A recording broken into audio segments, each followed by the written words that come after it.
A single photograph. For more than a century, it stayed quietly in the archives, admired by those who saw its quiet dignity and grace. But when modern technology finally revealed what had been hidden in plain sight, scientists could hardly believe their eyes. What was the secret? What impossible detail had everyone missed for so long? It begins in Charleston, South Carolina, in October 1819. 9. Inside the studio of Mr. William Harrison, one of the few photographers who welcomed black customers, a proud family prepared for a special portrait. The air smelled of developing chemicals and fresh furniture polish. Heavy velvet curtains kept out the bright afternoon sun, while soft gas lamps lit up a painted backdrop that showed a grand library filled with leather-bound books. This was the elegant dream Harrison sold to his clients.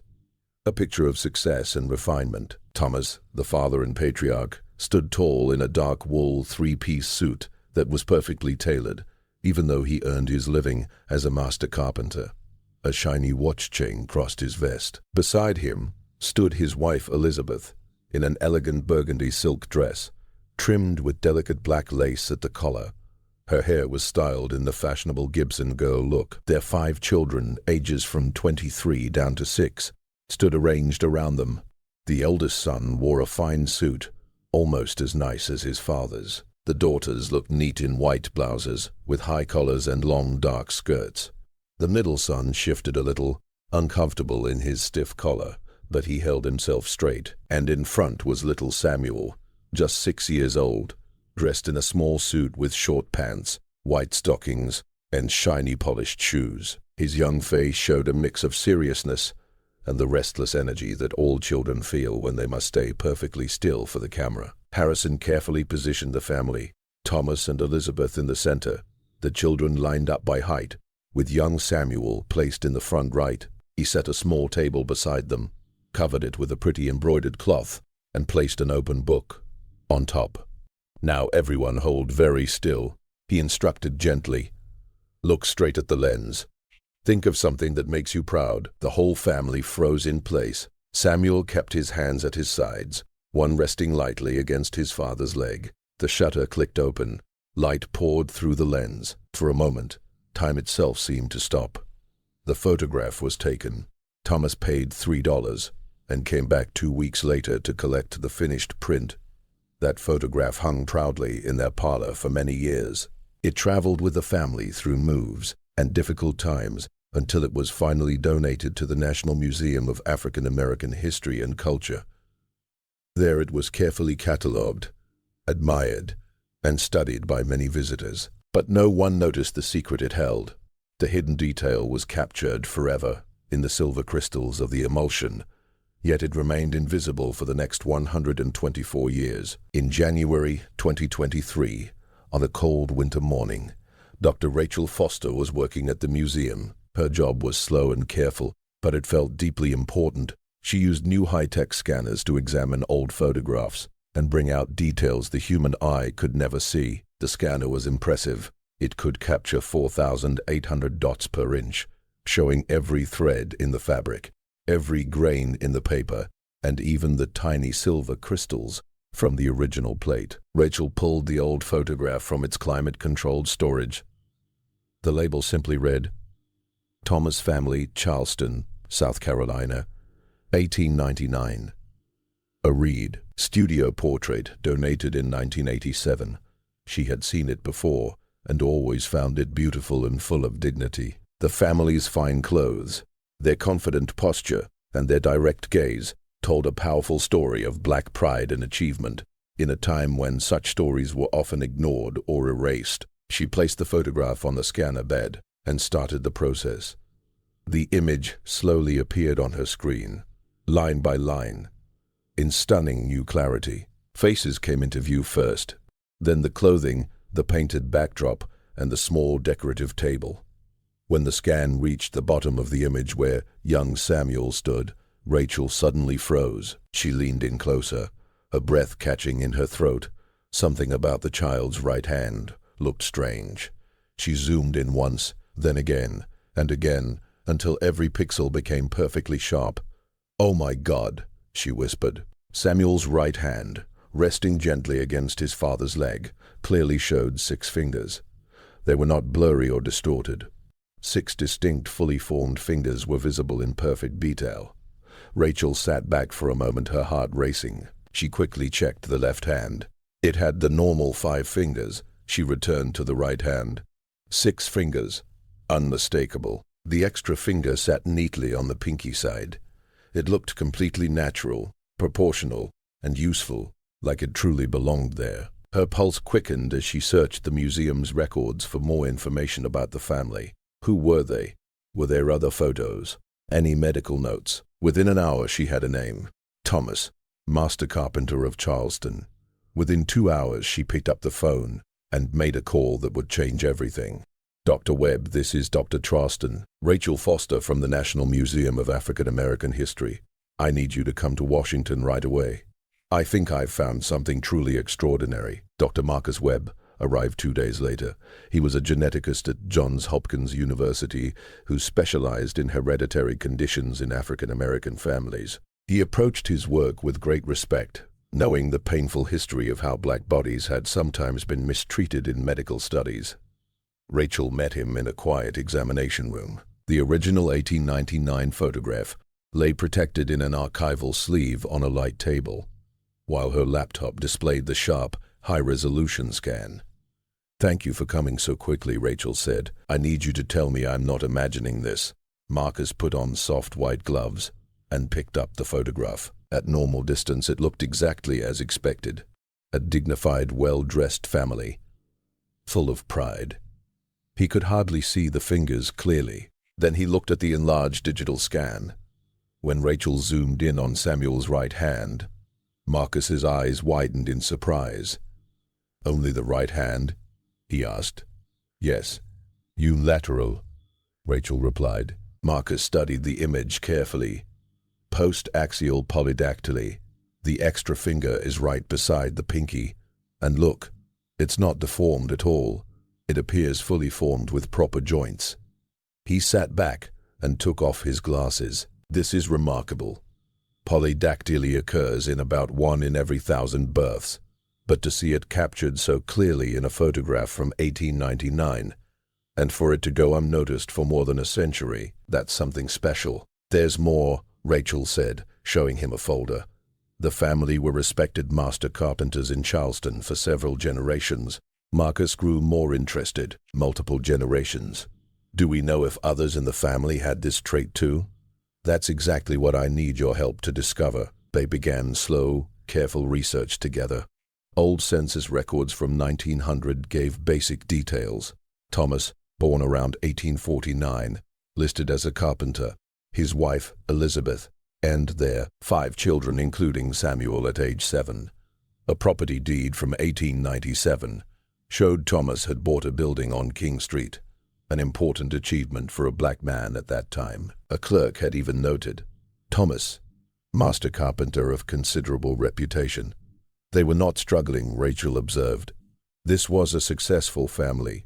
Marcus nodded. And yet they placed the boy with 6 fingers right in the front of the portrait. They didn't try to hide him. That tells us something important. Perhaps they saw it as normal, or even as a family gift. Rachel leaned forward. "Then we must trace the family line. If this trait is hereditary, there may still be descendants alive today who carry it." The search was slow and often frustrating. Many records from the years after the Civil War were missing, damaged, or deliberately destroyed. Births in black families were frequently never recorded.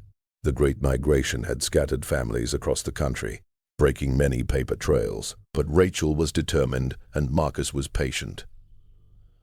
Month after month they worked side by side, carefully piecing together the Thomas family story. Church records from Morris Street Baptist Church in Charleston finally gave them a breakthrough. Thomas and Elizabeth had been active members, and the detailed registers listed the births and baptisms of their children. Samuel was born in March 1893. His older siblings were James, Clara, Margaret, and William. But one note in Samuel's baptism record caught their attention. Written in neat handwriting, it said, "Received into God's grace, marked with his distinction, Blessed be his maker's hands. Maker's hands, Marcus repeated softly. That phrase feels very specific. Rachel continued searching digitized church files and soon found another clue. A 1905 church newsletter mentioned Thomas's carpentry shop taking on new apprentices. It said the unisonous was continuing the tradition of the maker's hands passed from father to son. Marcus felt a thrill of discovery. It's clearly a family saying, something special about their hands that gets passed down. The trail continued. James, the eldest son, stayed in Charleston and kept the carpentry business alive. Later records showed his son Robert working as a woodworker into the 1940s. Then Robert disappeared from Charleston records after 1947. Marcus searched Great Migration databases and found him listed in a 1948 Philadelphia directory as Robert Thomas, carpenter, on South Street. From there, the family spread further to Pennsylvania, Maryland, New Jersey, and New York. Each generation took hours of patient searching. 3 months later, Rachel's hands shook when she found a genealogy forum post. Marcus, she called excitedly, I think we've found a living descendant. The post was written by Dr. David Clark, who was researching his Charleston Thomas ancestors and mentioned family stories about special hands and carpentry. Rachel sent a message immediately. The reply came back within an hour. Yes, when can we meet? I've been waiting my whole life to understand this part of my family's story. Dr. David Clark, a 47-year-old orthopedic surgeon from Baltimore, drove to the museum one Saturday morning in early April. He had been quietly researching his roots for nearly 6 years. My grandfather passed away when I was 15, David explained in the meeting room, his voice warm with memory. But he used to tell stories about our ancestors, about Thomas the master carpenter who built the finest furniture in Charleston, about hands that could do things ordinary hands couldn't, about a special gift that traveled through our blood. Emotion crossed his face. I always thought they were just old family tales, until my own daughter was born. Rachel asked she, Natalie, David, may I ask something personal? Do you have any unusual traits in your hands? David held out his right hand, palm facing up. There, perfectly formed beside the pinky finger, was a 6th finger. Only on my right hand, he said quietly. Doctors wanted to remove it when I was a baby so life would be easier, but my grandfather refused. He said, that hand is who we are. Don't you dare cut away what God and blood gave him. Marcus listened intently. Do other family members have it too? My grandfather had the exact same thing. Same hand, same finger. He was a carpenter like his father and grandfather before him. He used to joke that the extra finger made him even better at his craft. David's voice grew thick with feeling. And now my 7-year-old daughter has it too. When I saw her tiny 6th finger at birth, I finally understood. It's not a flaw. It's simply who we are. Rachel gently slid the 1899 photograph toward him. We believe this is your great-great-grandfather Thomas. Where?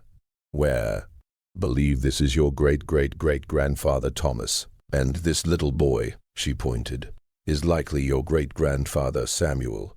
David took the photograph with trembling hands. He studied the proud faces, the fine clothes, the dignity in every pose.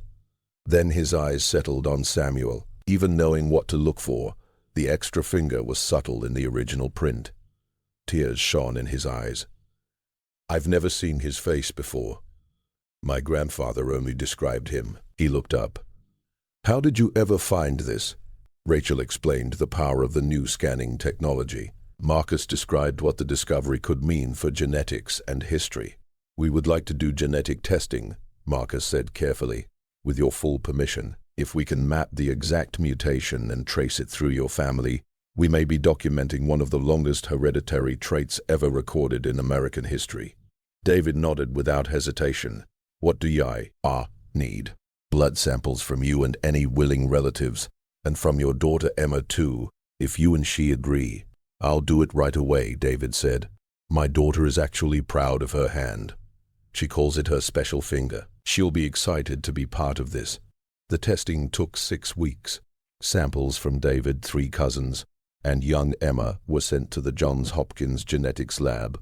While waiting, Marcus studied medical literature. Polydactyly was known to occur in roughly 1 in 10,000 births and was more common in people of African descent, suggesting ancient roots. Most cases were random, but hereditary ones were rare and usually faded after a few generations. If this family truly carried it, from the 1890s all the way to today, it could be one of the longest documented lines in medical history. When the results finally arrived, Marcus called Rachel and David to his office at Johns Hopkins. He showed them the genetic data on his screen. "I've confirmed it," he said, his voice excited. "The extra fingers are caused by a rare mutation in the GI3 gene, which controls how limbs form in the womb." He pointed to a diagram. "This exact variant is extremely uncommon. Fewer than 20 cases worldwide in all the databases." David leaned forward. "What does this mean for us?" "It means your family line is extraordinarily special," Marcus continued. "We can now trace the trait back at least 6 confirmed generations, from your daughter Emma all the way to Samuel in the 1890s. He displayed a family tree marked with red dots for every confirmed case, and with the church notes about maker's hands, passed from father to son, plus family stories. It likely goes back even further, possibly 8 to 10 generations total, reaching into the early 1800s in the time of enslavement." Marcus added, "The mutation probably began in West Africa. When your ancestor was route to America in chains, he carried this gene with him. Because it is dominant, it had a strong chance of passing to each new generation." David sat quietly for a moment. "My grandfather always said the gift came from Africa, from ancestors who were makers and builders. He was right." Marcus smiled. "And there's even more. Studies of hand function show that 12-fingered hands, like yours, can give superior fine motor control in certain precise tasks. Your ancestors weren't just proud of their difference. Their hands actually made them exceptional craftsmen." With solid genetic proof, the team dug deeper into history. They returned to Charleston, speaking with local historians, searching church archives, and talking to elderly residents whose families had lived there for generations. A 91-year-old archivist named Mr. James Washington recognized the name immediately. "Six-Finger Thomas. Oh yes, my grandfather used to tell stories about him. Said he was the finest carpenter he ever knew, could shape wood like it was soft clay." He showed them an old journal from the 1920s. Marcus read the entry aloud. "Thomas died yesterday at 75. The finest carpenter Charleston never fully knew. His son James carries on the work, and James's boy too. Both carry their grandfather's blessed hands. They say the gift goes back before the chains, to the old country in Africa." The clue pointed across the ocean. Further research led to old colonial writings from the late 1800s, describing master carvers in parts of what is now Nigeria and Cameroon, some of whom had 6 fingers and claimed the trait ran in their family for generations, giving them extraordinary skill. Marcus showed the references to David and Rachel. "I can't prove this exact man was your direct ancestor, but the place, the time, the woodworking tradition, and the hereditary pattern all match perfectly." David traced the words with his finger. "My grandfather told us we were makers, that the ability stayed in our blood even when everything else was taken away." Rachel added softly, "Your family didn't just survive slavery. They kept their identity alive through their craft. The extra fingers became a living symbol of that unbroken line." The team published their findings in a respected medical journal. The museum created a special exhibition titled Hands of Legacy, the Thomas family story, with the 1899 photograph as the proud centerpiece. High-resolution details showed Samuel's 6-fingered hand clearly. The display also included family trees, genetic explanations, old carpentry tools, and modern photos of David and Emma using their hands to heal and create. News outlets around the world picked up the story. Thousands visited the exhibition. Many people with polydactyly wrote to David, saying the story gave them courage to stop hiding and feel pride instead of shame. One moving message came from a mother in Nigeria